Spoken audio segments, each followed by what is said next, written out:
It's that time once again. It's time for Talking the Bible with the Brandons. Featuring Brandon and Brandon. Or Laser or Blazer or something. The one who wants a mullet. Yeah, that one. Well, hey there, Bethel. Here we are Tuesday morning. And we are once again, we find ourselves in the book of Samuel. So I hope you've read up, you've done your homework in advance. But if not, then. Speaking of homework, you know the question I'm about to ask you. Okay.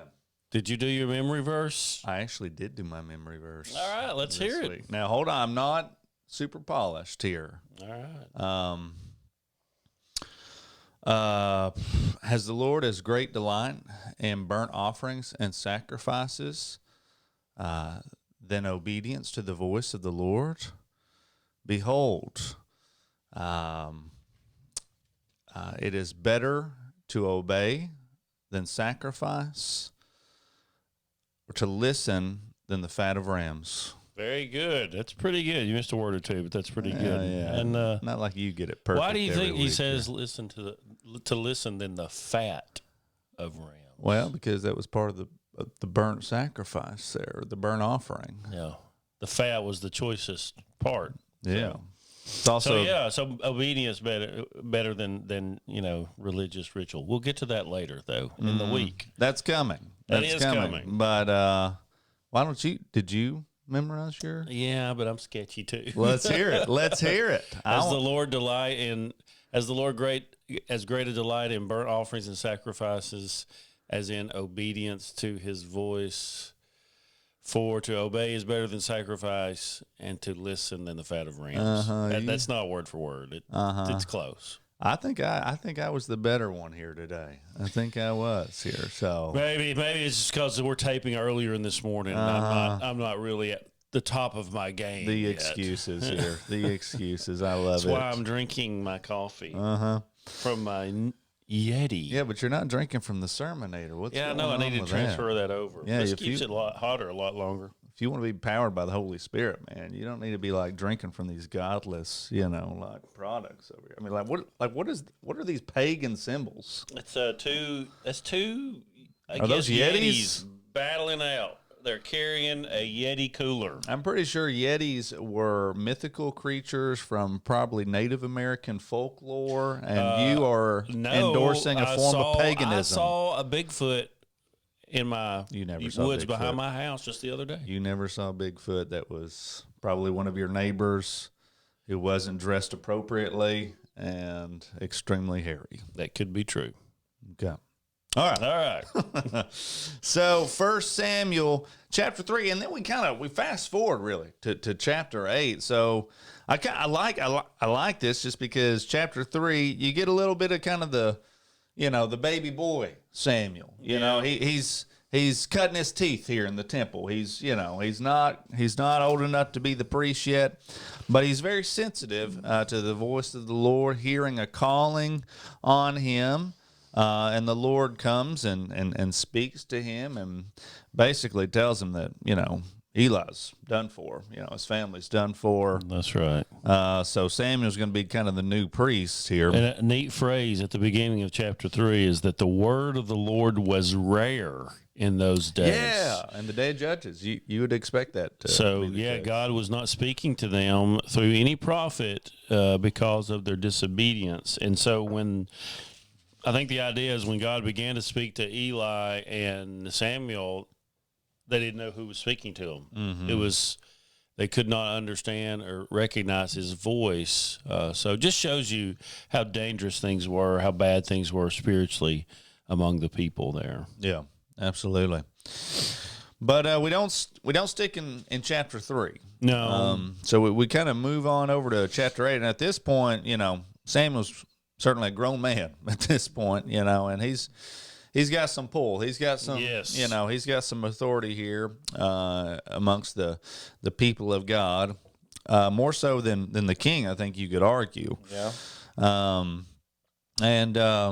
but once again, kind of as Brandon said, that this time in history, it was not a great time. There was a lot of rebellion, a lot of sin towards the Lord, and we see that kind of played out in just the fact that Israel is demanding a king. They don't want God necessarily to be their king. They want just kind of a king. I think it says like every other nation around us, or something like that. Yeah.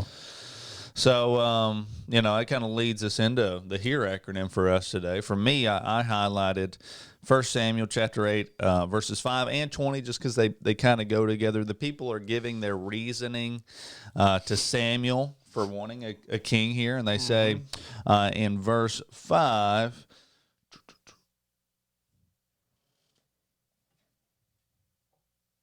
it says, "Behold, you are old, and your sons do not walk in your ways. Now appoint for us a king to judge us like all the nations." So there were, certainly there was some corruption going on there, and that's understandable to not want to be ruled by those kinds of people there. Right. And then we get a little bit more detail here in verse 20. It says, that we also may be like all the nations, and that our king may judge us and go out before us and fight our battles. So just kind of an idea of the rationale behind them requesting a king. So I just put for my explanation here, the people cry out for a king and the reasoning of wanting protection. So they wanted someone to fight their battles for them, and they wanted someone to judge them. So clearly Samuel's sons weren't the best guys in the world. They weren't necessarily suitable to judge the Israelites. And I don't think that that's a bad thing to want those two things from leadership. I mean, would you agree? No, I mean, that's kind of what the king's role is, or leadership is, to protect and provide, wisdom, guidance, leadership, and so forth. So, yeah.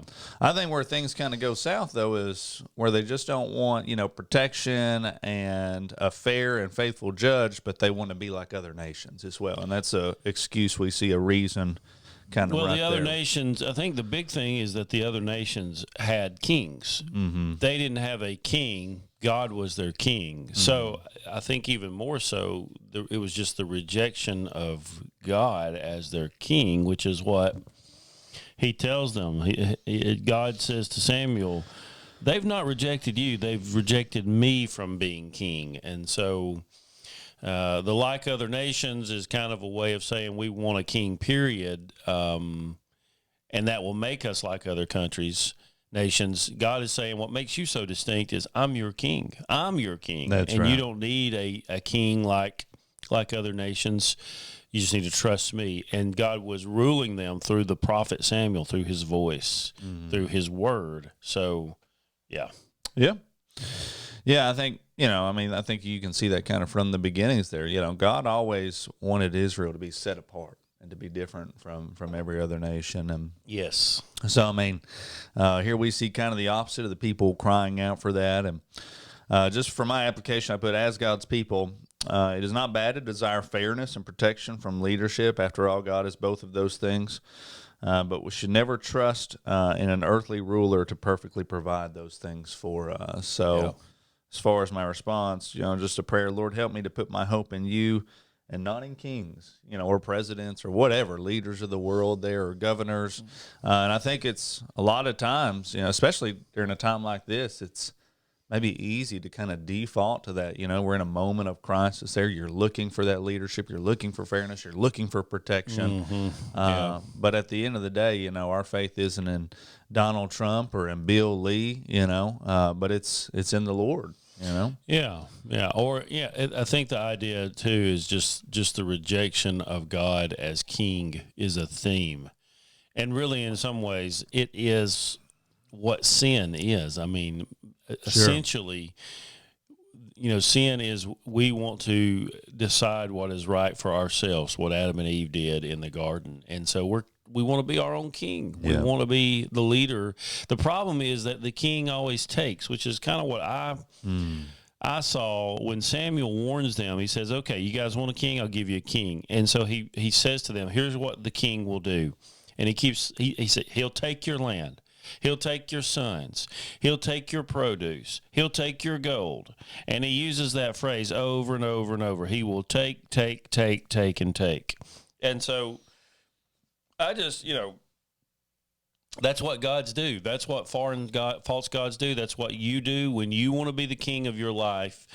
It's gonna take from you. It's gonna pull out of you. It's gonna steal. I thought of John 10:10.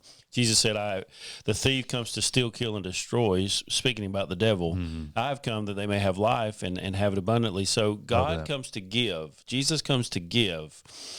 And the king, our earthly kings, whether that's us or another king or an idol, it takes always. And so, what the Lord wants from us is to rest in his kingship, in his rule over us. It's a good rule. And all through the Bible, when you read the Psalms, you will read over and over that the reign of the Lord, he rules or judges the world with righteousness, and it's always a cause for celebration.